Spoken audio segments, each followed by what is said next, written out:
Welcome into another edition of Prep Picks. Heather Williams alongside Steve Wilmot of ESPN Tri-Cities, TriCitiesSports.com. It's a brand new ball game. Even Steve. Back in the saddle, back in the race. We're all tied up heading into this week's group of action, and we've got some really fun games on the agenda this week for sure. Let's start with the big one in Region 4A, or Region 1 4A. Elizabethton making the trip to Cherokee. These are the two teams that I think most people believe are battling for second behind Greenville in the conference. Second straight trip, Elizabethton goes to Hawkins County to battle an undefeated team. Last week took care of Volunteer. Coach Sean Witten ties his grandfather with his 173rd win, so he can pass him this time. You look at this Cherokee club, Jaden Weston, the outstanding junior running back, 570 yards and 7 touchdowns on the ground the last 2 weeks, 10 touchdowns the last 3 weeks. But Volunteer only had 89 yards rushing against the Cyclones last week. Cherokee does have that passing game with Landon Jeffers, Lofton Hayes and company. They can beat you through the air, but Elizabethton, even without Justin Whitehead, that's a key injury for Elizabethton for them right now. Zach Wallen stepped up big time in the receive game last week. You got to go with Elizabethton here. They've been there. They've been in this spot before, but it's another instance. It's been lopsided before, just like it had been with Volunteer. It won't be as lopsided, but I think Elizabethton still gets the win. I'm still trying to figure out who this Cherokee team is. I put them in our top 5 Tuesday this week because they are unbeaten and they've looked really good in getting to that point. But this is really going to be the measuring stick. Who are they? Are they as good as their record says? We're going to find out this week. I think they are as good as their record says. I do not think they're as good as Elizabethton yet, so I will join you in going with the Cyclones. Unicoi County at Happy Valley. When I went to Happy Valley practice last week, Coach Jason Jarrett told me this is their second biggest rivalry after Hampton. Had no idea. I've lived here 10 years. Who knew? You learn something new every day. So big rivalry game for these two teams and both having outstanding seasons. Who do you like in this one? Well, you learned something at Happy Valley I didn't know last week. I enabled you to get that pick correctly against Hampton. Yeah, but yeah, it's a big rivalry. I didn't know like you exactly how big. Unicoi County, I think you got to give them a lot of credit on how they bounced back after that very tough and somewhat controversial loss to Gatlinburg Pittman. When you have a senior quarterback that's been there for 3 years, provides you that senior leadership, he leads you to 5 touchdown drives in the first half, a big win at Chucky Doak. That says a lot about this Unicoi County club.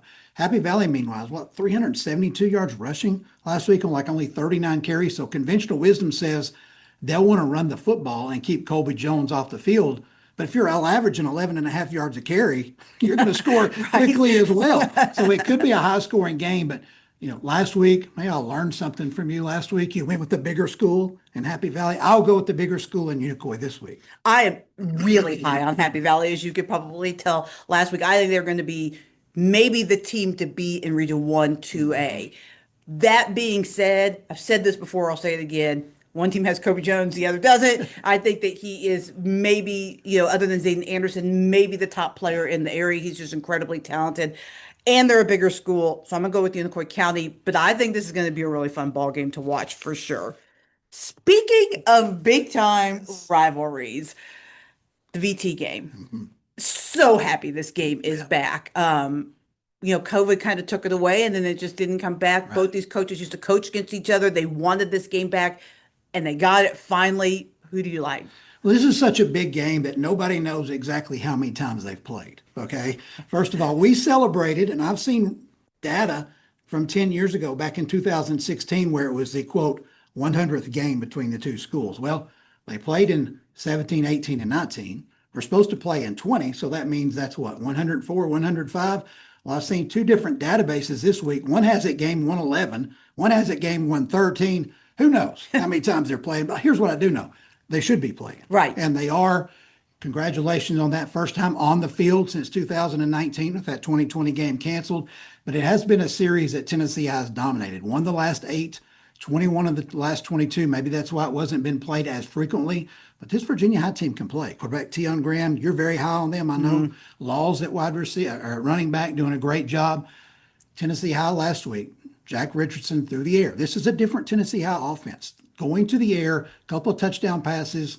Big game last week for Barron Hawker Road, 6 catches, 182 yards and a score. Plus, Tennessee, I got running back Elijah Plumbar back. Now, he didn't play a lot, didn't get a lot of carries. That's going to change this week, and that's going to help the Vikings. I think they win the return of the VT game. So this game basically happened because Josh Holt was on Derek Patterson's staff at Holston, and they are very good friends. And kudos for them getting this game back. This is not the Virginia High team that it was when this series, had stopped happening in 2019. This is one of the best teams in Virginia right now in the small classifications. Tennessee High is down. If Virginia High is ever going to get them in this series, it has to be this year.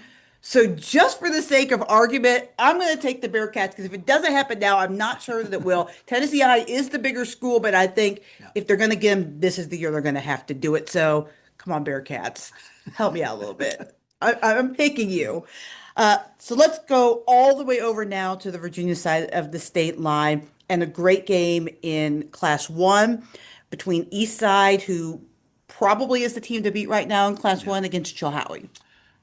Game of the week last week, Eastside and Rural Retreat. Eastside scores with, 3 seconds left, gets the 2-point conversion, wins 36-35. What a game.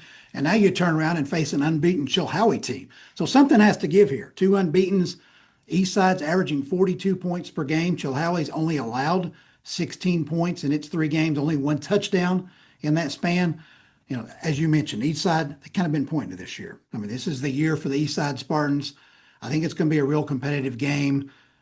It's going to be a close game. If Eastside was at home, I'd feel more comfortable, but I am going to take the Spartans on the road. Chilhowie was this close to being in the mix last year. Like you could see the improvement there. Now they are absolutely in the mix. I look at them. I look at Rye Cove. I look at Eastside as really the teams. I thought Holston was going to be in there, but they've kind of stumbled a little bit out of the gate as the teams in there. And I don't think that this will necessarily be the last time that these two teams play this year. I think they have a chance to meet again in the playoffs. I'm with you. Eastside's been there, done that. I think they're a little bit further along, so I'm going to pick the Spartans. But man, I wouldn't be at all surprised if Chilhowie wins, especially with this one being at Chilhowie. That is a tough place to play and really a fun place to see a football game if you haven't been there. I picked this next game clearly because Gate City, my goodness, I feel like we had to talk about them. They made me look goofy. I mean, they absolutely destroyed an Abingdon team that I thought was the best team in Southwest Virginia. So this week they get Marion, a team that has admittedly struggled to start the year. What do you see in this game? Well, thank you, Blue Devils, for getting me that win last week, first of all. But if you're Gate City, and Marion's coming in here on a 14-game losing streak, so there's that in there. If you're Gate City, 2 weeks ago, great game against Dobbs Bennett. Last week, a huge win against Abingdon. Coming up next week, you got another big school from Tennessee coming in, and David Crockett. And then in 2 weeks, you go to Union.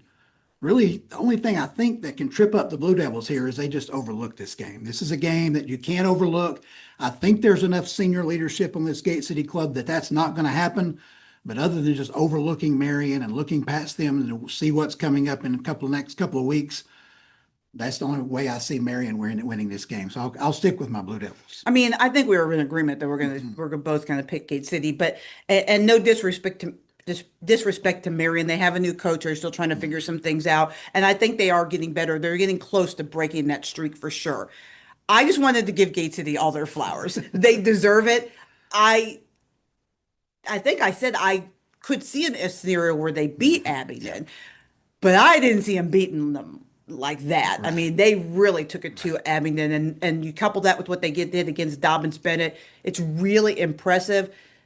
I got them up there right there with Union now. Like they're gonna give Union, if they can get to that point and not overlook anyone between now and then, they're gonna be dangerous for sure. The Bears might want to be keeping their eye on the Devils for sure.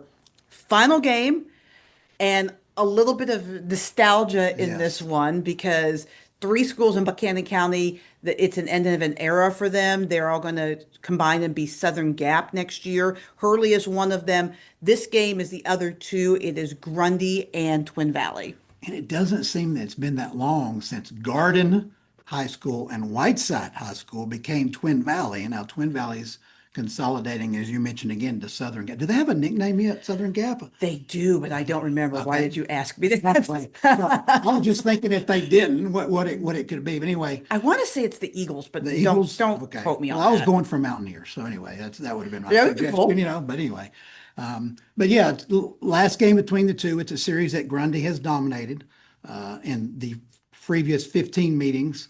Neither team has played spectacular defense this year. I think Grundy has given up 64, 61, and depending on which final score is correct last week, either 45 or 52.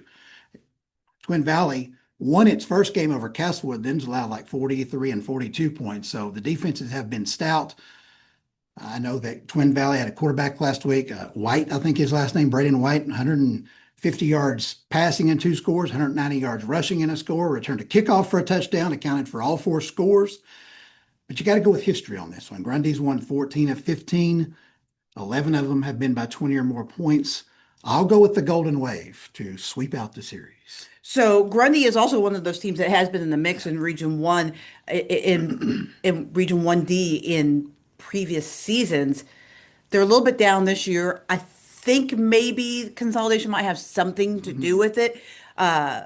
Maybe not as many kids playing football. I haven't had a chance to go up there and talk to Coach Keegan Bradley, so I don't know. Sometimes classes just come in waves. See what I did Yes, there? you did. Very nice, very nice. But I'm with you. I think history tells you just based on sheer numbers and size and the number of athletes, because Grundy always has athletes because they're loaded with all those talented wrestlers that come in there and also play football.